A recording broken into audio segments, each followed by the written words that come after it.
جب ظلم ہو تو دھرتی روتی ہے، پھر خون کی بارش ہوتی ہے۔ جس قوم میں قومی جوش نہ ہو، جسے لٹ جانے کا ہوش نہ ہو، اس قوم کی خستہ حالی پر پتھر بھی اشک بہاتے ہیں۔ بہت ساری باتیں ہو چکی ہیں اور بہت ساری جماعتوں کے سیاسی رہنما نے بڑی پرمغز بات کی۔ راجہ عقیل صاحب نے بڑی خوبصورت باتیں کی، میں نے دیکھی ہیں کہ ان کے اندر کا نیشنلزم بیدار ہو گیا ہے، اور شاداب سکندر صاحب نے بھی بڑا ایک ذمہ دار عوامی رول ادا کرتے ہوئے اپنی بات رکھی ہے۔ مجھ سے پہلے حبیب الرحمان آفاقی صاحب بھی اپنی بات کر کے جا چکے ہیں۔ میں اسٹیج سیکرٹری صاحب، میرا ایک خاص تجربہ ہے، آزاد کشمیر کے 10 اضلاع میں مجھے اسٹیج کنڈکٹ کرنا ہوتا ہے، بڑا لوڈ ہوتا ہے، بڑا دباؤ ہوتا ہے، لیکن آپ اپنے تجربے کی بنیاد پر بہترین خوبصورت پروگرام چلا رہے ہیں۔ عابد راجوروی صاحب بارش کا پہلا قطرہ بنے اور اس خوبصورت جو عمارت بن چکی ہے اس کی پہلی اینٹ بنے اور اپنے ساتھ دوستوں کو جوڑتے رہے، اور آج یہ اتنا خوبصورت، یہ اتنی خوبصورت عمارت بن چکی ہے۔ میں صبح سے 5-6 دیگر پروگرامات میں سے بھی ہو کر آیا ہوں۔ میں خیال میں دیکھا تو میں نے سوچا یہی لوگ سراپا احتجاج ہیں۔ تتا پانی میں جا کر دیکھا تو وہاں بھی ان لوگوں کے جو جذبات تھے ان کو دیکھ کر آنکھوں میں آنسو آ گئے، اور کوٹلی کے اندر بھی میں نے وہاں دیکھا تو عوام کا سمندر روڈوں پہ امڑ آیا ہے۔ اور آج کھوئٹہ کے اندر اس لیے اس کھوئٹہ کے ساتھ ہماری بڑی یادیں وابستہ ہیں۔ ہم بھی یہاں جب کوشش کیا کرتے تھے تو انجام یہی کہتے تھے کہ اندھوں کے شہر میں ریوڑیاں، اندھوں کے شہر میں آئینے بیچ رہے ہیں۔ یہاں علاقہ ازم، برادری ازم اور سٹیٹس کا جو ازم تھا اس کی تقسیم عروج پر رہی ہے۔ یہاں برادریاں ایک دوسرے کے خلاف بندوقیں اٹھا لیا کرتی تھی، لیکن اللہ کا کرم ہوا ہے آج اس کوڑے کو تھوک رہے ہیں، اور آج ایک قوم بن کر یہاں اس چوک میں کھڑے ہیں، اور صبح سے آپ اپنی باتوں کو بیان بھی کر رہے ہیں، اور سامعین آپ کی باتوں کو، مثبت باتوں کو سن کر چارج بھی ہو رہے ہیں۔ یہ موٹیویشن ہوتی ہیں۔ ہمارا مقدمہ کو ایس ڈی ایم کی عدالت میں نہیں ہے، ہمارا مقدمہ ایس ایچ او کے پاس نہیں ہے۔ عالمی رہنما ہمیں دیکھ رہے ہیں، عالمی ادارے ہمیں دیکھ رہے ہیں، اور ہمارا جو ذمہ دار کردار ہے اور نظم و ضبط کا جو مظاہرہ کیا جا رہا ہے، اس کو دیکھ کر جو وہ عالمی ادارے ہیں وہ ایک اپنی رائے قائم کر رہے ہیں۔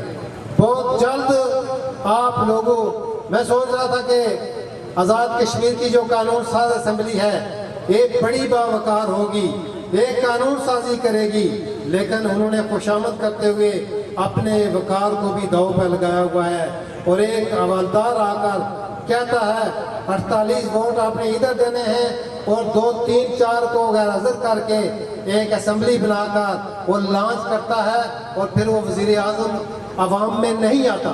اس لیے اس کو خود پتا ہے کہ میں چور ہوں، چور دروازے سے آیا ہوں اور حوالداروں کی مدد سے آیا ہوں۔ سامعین ذی وقار، یہ سارے لوگ ہمارے ہیں، لیکن میں کہہ رہا ہوں جب بر صغیر پہ انگریزوں نے قبضہ کیا وہ وہاں سے صرف 300 لوگ لے کر آئے تھے، یہاں سے ان کو سہولت کار ملے، اور 100 سال ان انگریزوں کے غلام رہے ہیں۔ اور یہ جو سہولت کار ہمارے اسمبلی کے اندر بیٹھے ہوئے ہیں، میں سوچتا ہوں کہ انہیں عوام کے جذبات کی ترجمانی کرنی چاہیے تھی، انہیں عوام کے ساتھ کھڑا ہونا چاہیے تھا، انہیں کہ جو جائز مطالبات ہیں ان کا وہاں ترجمان بننا چاہیے تھا، لیکن وہ اپنی اہلیت ہی نہیں رکھتے، کردار ہی نہیں رکھتے۔ تو پھر آج میں ایک جو خاص بات کہہ کر آپ لوگوں سے اجازت چاہوں گا، کیونکہ بہت لمبی بات کرنا بھی اب مناسب نہیں ہوتا، کہ لوگوں کا اسمبلی کے اوپر سے، ان چوروں کے اوپر سے عدم اعتماد ہو چکا ہے۔ پھر جو ہم نے بلدیاتی امیدوار ڈکلیئر کر کے ان کو ووٹ دے کر، ان کو اعتماد دے کر آگے بھیجے تھے، بڑی امید تھی 30 سال کے بعد بلدیاتی انتخابات، بنیادی جمہوریت بحال ہوئی تھی، اور وہ گلی محلے کے مسائل کو اور کردار سے واقف تھے، تو پھر ان کو انہوں نے مفلوج کر کے رکھ دیا۔ تو یہ جو ایکشن کمیٹی مختلف چوکوں چراہوں میں بیٹھی ہے، میں یقین سے کہتا ہوں کہ یہ بھی ایک ریاست کی عوام کے جو ان کے خواہشات ہیں، ان کا جو اعتماد ہے، اس کا محور و مرکز ہے۔ اور یہ تیسری حکومت جو اب ان سے برداشت نہیں ہوگی، ہم اس کو حکومت نہیں کہتے، لیکن عوام اب عدالتی فیصلے بھی آپ کے پاس لے کر آئیں گے کہ ہمارا خانگی مسئلہ ہے، آپ حل کرو۔ یہ ایکشن کمیٹی، اس کا کردار، اس کا وقار، اس کی جرأت، اس کی جو غیرت ہے اور ان کی جو ثابت قدمی ہے، اسے ثابت کر دیا ہے کہ عالمی ادارے کہہ رہے ہیں اور چوکوں میں بیٹھے ہوئے لوگ عوامی لوگ ہیں، عوام کے ہمدرد لوگ ہیں، عوام کی امیدوں کے محور اور مرکز ہیں۔ اور یہ لوگ آپ میں سوچتا ہوں کہ صرف ایک آدھ مہینہ مزید آپ نے اس چیزیں کو برداشت کرنا ہے۔ پورا مہینہ یہ ایکشن کمیٹی کے لوگ چوکوں چراہوں میں بیٹھتے ہیں، مہینے میں ایک آدھ کال دیتے ہیں اور اس کال پہ آپ سارے لوگ نکلتے ہیں، تو 4-6-8 گھنٹے کا جو آپ کا روڈ میں کھڑے ہونا ہے، یہ آپ کے بچوں کا مستقبل ہے۔ ہم لوگ ہجرت کرنے پہ مجبور ہیں۔ 20 لاکھ لوگ اس ریاست کے ان اداروں، ان حکومتوں پہ عدم اعتماد کر کے بیرون ممالک جا کر انہوں نے وہ خستہ حال زندگی کو قبول کر لیا ہے، اور 20 لاکھ جو باقی بچتے ہیں یہ بھی عدم اعتماد کر، لیکن یہ اب اس ریاست کو چھوڑنے والے نہیں، ان کو چھڑائیں گے۔ اب حالات اس طرح جا رہے ہیں، لوگوں نے وہ ایف سی اور پی سی اور رینجر کے مقابلے میں جو ہتھیار بنا لیے ہیں، وہ اس کا کوئی لائسنس کی ضرورت نہیں ہے، وہ تمبر کے ڈنڈے ہیں اور اس علاقے کے بٹے ہیں۔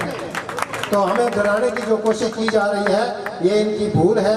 میں آپ سارے لوگوں کے جذبات کی قدر کرتا ہوا آپ لوگوں کو مبارکباد پیش کرتا ہوں۔ دیگر بار میں پھر اسٹیج سیکرٹری صاحب کا شکریہ ادا کرتا ہوں، سوشل میڈیا کے سارے لوگوں کا، یہ 2-2, 3-3, 4-4 گھنٹوں کو لائیو چلا کر دنیا کو دکھا رہے ہیں۔ اگر یہ نہ دکھائیں تو شاید یہ ہمیں، ان کے جو بدماش ہیں، ہمیں کسی بند گلی میں مار بھی سکتے تھے، لیکن آپ لوگ دنیا کو جو سوشل میڈیا والے، اعظم رضا صاحب، آپ کی باقی کی جو ٹیم ہے، بڑی پروفیشنل بنیادوں پر یہ آپ ریکارڈ کرتے ہیں اور دنیا کو دکھاتے ہیں۔ اور ہمارے جو کشمیری بیرون ممالک ہیں، ان کی آنکھوں میں خوشی کے آنسو ہیں۔ وہ کہتے ہیں ہمارے لوگ رکے نہیں، جھکے نہیں اور چپ چھپا کے کہیں کھڑے نہیں۔ میں آپ کو آخری بات کہہ کے ساری چیز تعلق کی ہے جذبوں کی سچائی تک۔ جب دلوں میں محل آ جائے تو گھر ویران ہو جایا کرتے ہیں۔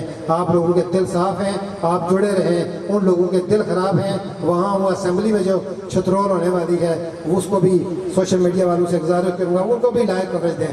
یہ ساری چیزیں جو ہیں ہم سارے مل کر چلیں گے تو پھر یہ بہتر ہوں گے۔ بہت بہت شکریہ، السلام علیکم۔